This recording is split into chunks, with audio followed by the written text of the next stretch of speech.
Hello and welcome to Triage, timely conversations for healthcare professionals, a podcast created and produced by K&L Gates. Each episode is designed to highlight important developments in health law and analyze the impact on our clients and friends of the firm. We hope you enjoy this podcast.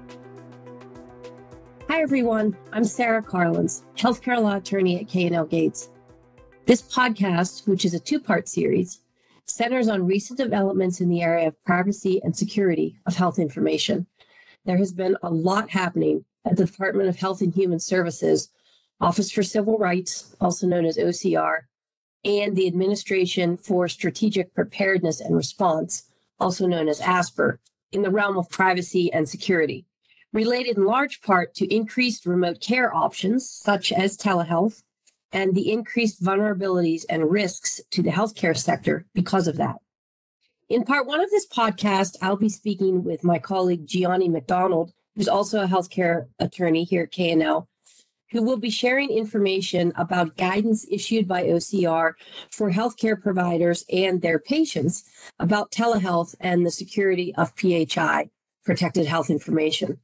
In part two, I'll be speaking with my healthcare law partner, Gina Bertolini, about a concept paper that was released by HHS describing the department's approach to and strategy for increased cybersecurity in the healthcare sector, and more specifically, the Cybersecurity Performance Goals, or CPGs, that were released by ASPR on January 24th of this year, just last month, aimed at helping the healthcare sector adapt to increasing cyber attacks and related vulnerabilities.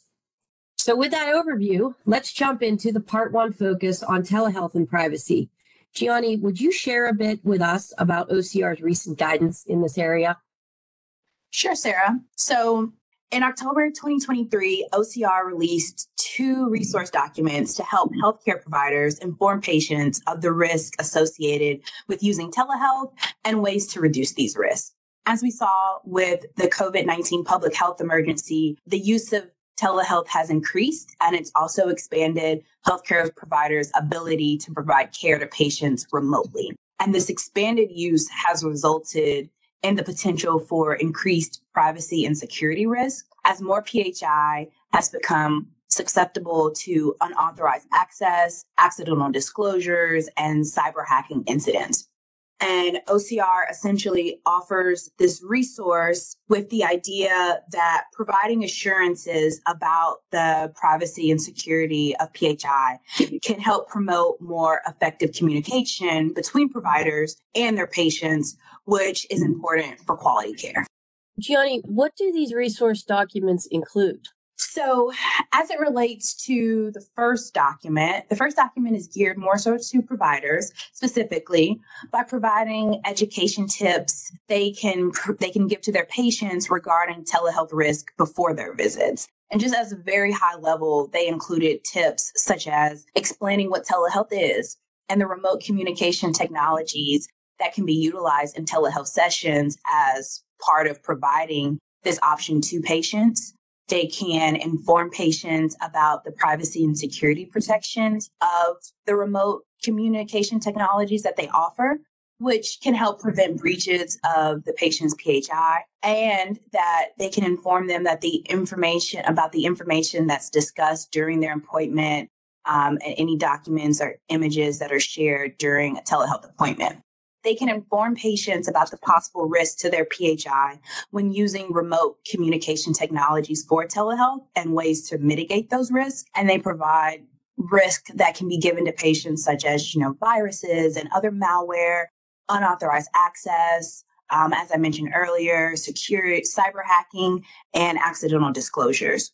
OCR also suggested that providers could provide patients with the names of the vendors that are utilized for these remote communications, and even give them information about where they can go on these vendors' websites and possibly view their privacy practices.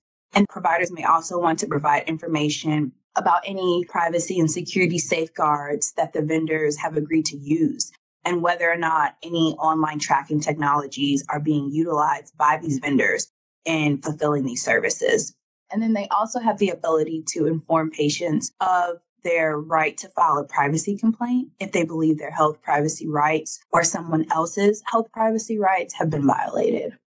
So it sounds like OCR's guidance for providers is to inform patients about the telehealth technology that the provider is using, the risks of using that technology, and then what patients can do to mitigate those risks. Almost sort of like an informed consent sort of approach. Is this guidance mandatory? In other words, are telehealth providers required to implement this guidance and provide this information to patients?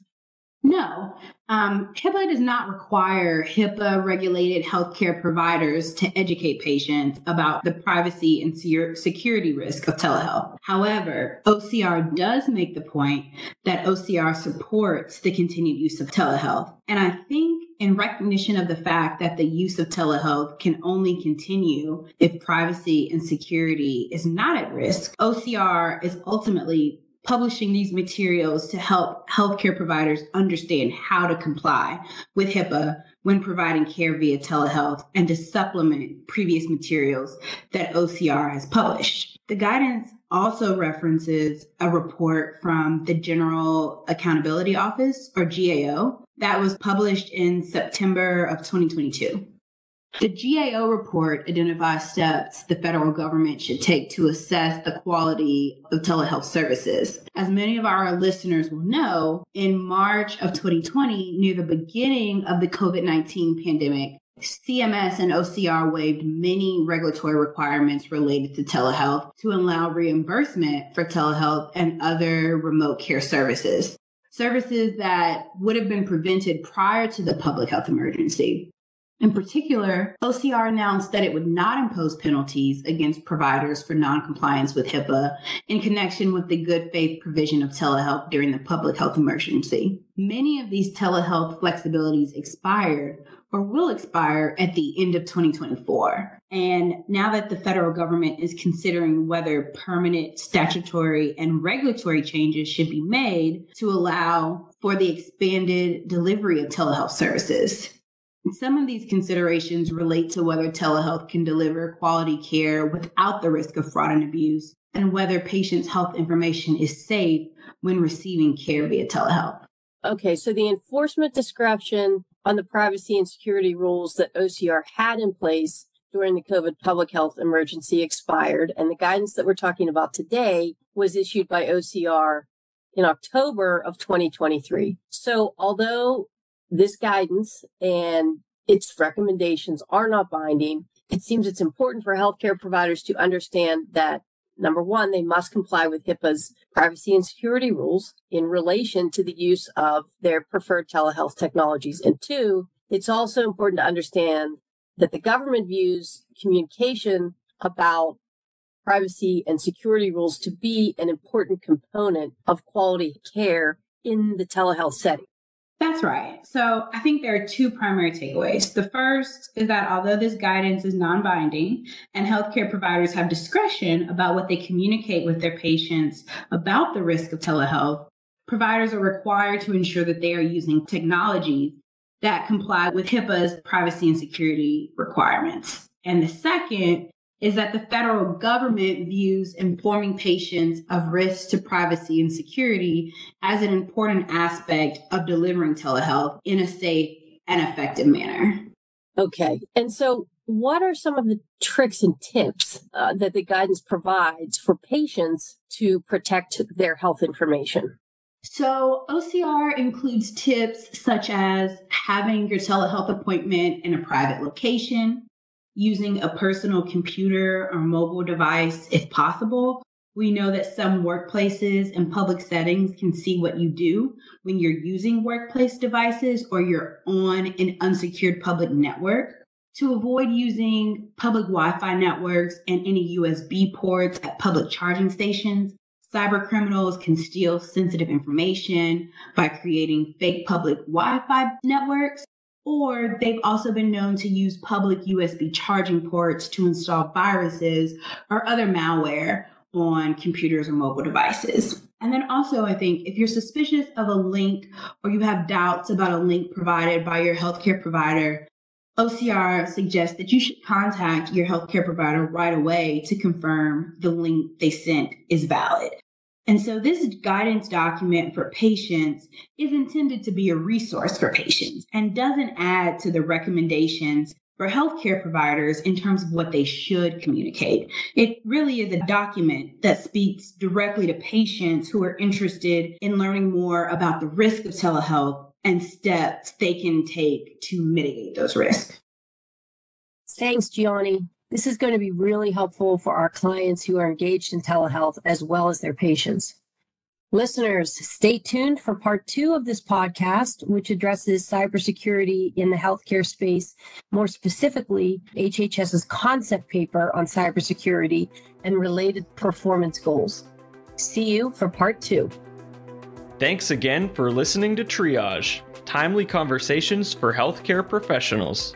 New episodes are available for download through Apple Podcasts, Google Podcasts, and Spotify. By subscribing to Triage, you will receive timely notifications for each new episode. Also, if you have any topics you would like to hear discussed on Triage, please don't hesitate to email triagesupport@klgates.com. We would love to hear from you.